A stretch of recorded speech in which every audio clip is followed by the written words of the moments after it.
Hello. आज मला तुम्हाला माझ्या गोष्टीपासून सुरुवात करावीशी वाटते. तर ही गोष्ट चेन्नईची आहे. जेव्हा मी ट्रेनिंगला गेले होते, त्यावेळेला जेव्हा मी रस्ता विचारत होते एका ऑटो ड्रायव्हरला, तर ऑटो ड्रायव्हर अस्खलितपणे इंग्रजी बोलत होता आणि मला इंग्रजी बोलता येत नव्हतं.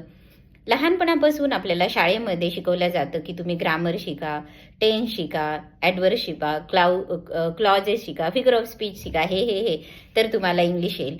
पण आज मला ॲज अ टीचर तुम्हाला सांगावंसं वाटते की इंग्रजी बोलण्यासाठी त्या प्रमाणात ग्रामर येण्याची गरज नाही आहे. तर काय येण्याची गरज आहे मग? का तो ड्रायव्हर माझ्यापेक्षा जास्त चांगलं इंग्रजी बोलू शकत होता आणि का मला ग्रामर माहीत असून सुद्धा मी इंग्रजी बोलू शकत नव्हते? तर त्याच्यामागे सर्वात महत्त्वाचं पहिलं कारण आहे, म्हणजे तो त्या 7 स्टेप फॉलो करत होता, जे मी करत नव्हते. पहिली म्हणजे जी आपण मागच्या व्हिडिओमध्ये बघितलेली आहे, ॲक्टिव्ह लिसनिंग. तर ॲक्टिव्ह लिसनिंग म्हणजे काय आहे? नेमकं लिसन करायचं आहे, इंग्रजी म्हणजे काय करायचं आहे? तर त्याच्यामध्ये लक्षात घ्या, लहानपणापासून जेव्हा आपण मराठी शिकतो, तेव्हा मराठी शिकत असताना मला सांगा, आपण कसं शिकतो? आपले आई वडील बोलतात, हिंदी बना. हम जब हिंदी भी सीखते हैं और मराठी भी सीखते हैं, तो कैसे सीखते हैं? ऑब्झर्व करके, पेरेंट्स से सुन के. आपल्या आईवडिलांना आपण ऐकत असतो आणि मग आपण शिकत असतो. तर त्या पद्धतीने आजपासून तुम्ही इंग्रजी ऐकायला, आणि ते ऐकत असताना तुमचं ब्रेन यूज करून तुम्ही ऐकायला पाहिजे. कसं? तर तुम्ही न्यूज बघू शकता इंग्रजीचे, त्यानंतर तुम्ही इंग्लिश मूव्हीज बघू शकता, त्यानंतर तुम्ही क्रिकेट जर आवडत असेल, कारण तुम्ही सर्व माझे विद्यार्थी आहात मला माहिती आहे. I am the teacher of 1000 students.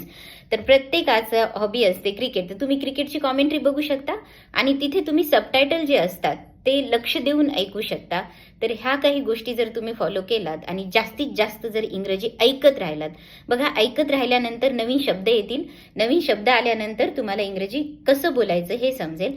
आणि सर्वात महत्त्वाचं म्हणजे तुमच्या मेंदूपर्यंत तो मेसेज जाईल, ते शब्द जातील आणि ऑटोमॅटिकली ती प्रोसेस बोलण्याची ही ऑटोमॅटिक होईल. मग तिथं ग्रामर आणि मोठे मोठे ग्रामरचे नियम जास्त लक्षात ठेवण्याची आवश्यकता तुम्हाला वाटणार नाही.